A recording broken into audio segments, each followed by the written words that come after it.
Hey everyone, welcome back to another weekly vlog. Last week in the vlog, I showed you guys a little bit about what Crowd Control is focusing on at the beginning, which is making a digital magazine. It just so happens that I have to start writing another issue for November, so I decided I'm going to bring you guys along the journey of how I exactly write articles. The exciting part about the November issue is that we are having a focus on equipment, and I recently just bought a PS4 back button attachment. I'm going to write about that. So the first thing I do whenever I get a new article to write about is I always do some research for a couple of days. So if this is a tournament, then I'll research a tournament. We conduct a few interviews, usually just over email, or sometimes I'll give them a quick call, just so I have some information to talk about, some quotations, all of that stuff. But for an issue like this, where it's actually a physical item that I'm kind of like reviewing in a sense, it's a little bit more fun because my research is actually gaming. So that's what I'm about to do. I was worried it was going to be like too bulky, but that's actually not that bad at all. I'm actually in class right now, so I have to kind of keep listening. So I like how like it just fits right onto the controller. It's very useful. It's not too bulky or anything like that. I also like how easy it is to use. So to switch the key binds, I guess controller binds, I don't really know what they're called, but you just hold it down for like a second and you can scroll through on here. Right trigger is to slide, and then this left trigger on the bottom here is how I jump. Alright, so I've had a little bit of practice with this back button here, and let me tell you, this is a game changer, okay? So ever since I've been playing Call of Duty, I've never had any like extra buttons, no scuff, nothing ever like that, right? So instead of buying a different controller that's like really expensive, I saw that they had the new back buttons for PS4s, and I got that. It's $40, got it on Best Buy, or from Best Buy.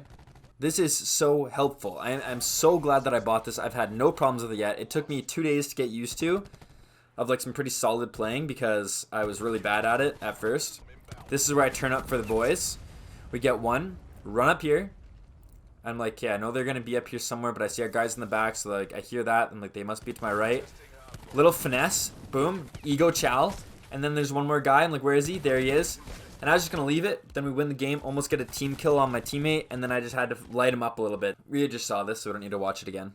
But point is, this thing was very good. I 100% recommend it if you don't have enough money to get like a really good controller. If you have a DualShock 4 wireless PS4 controller, this thing has really helped me out. Once I've done a little bit of research, I'll usually sit on it for a day or two. Then I get to writing, and this takes place in Google Docs on my computer. In this folder in Google Drive through Control Esports, where I have all my articles.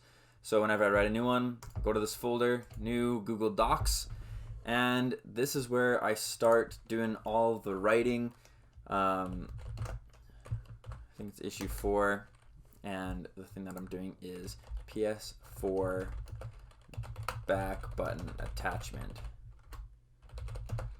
I can't show you much else. You're gonna have to wait until the article comes out in the next issue in November to see what I actually wrote, because I'm not giving that away early. Are you kidding me? Once I have the article written, which is usually anywhere from about 150 to 200 words, then I will sit on it for a couple of days just to make sure that, you know, nothing else pops into my brain. Then I'll edit it, and that usually doesn't take too long, because I try to, when I'm writing it, I kind of write everything and do like a quick edit as I'm going.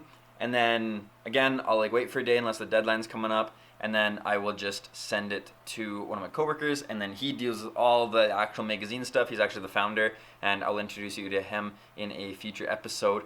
But basically, he makes the magazine. He puts all of our work, all of our separate articles from like Google, and puts them into whatever software he uses. I don't even know what he uses. He makes magic, whatever he does. He's really good with like info design and graphics and all that stuff. So he handles that. I just write some of the articles and do more marketing stuff and social media and all that. Thanks for watching this week's episode. I hope you enjoyed this vlog.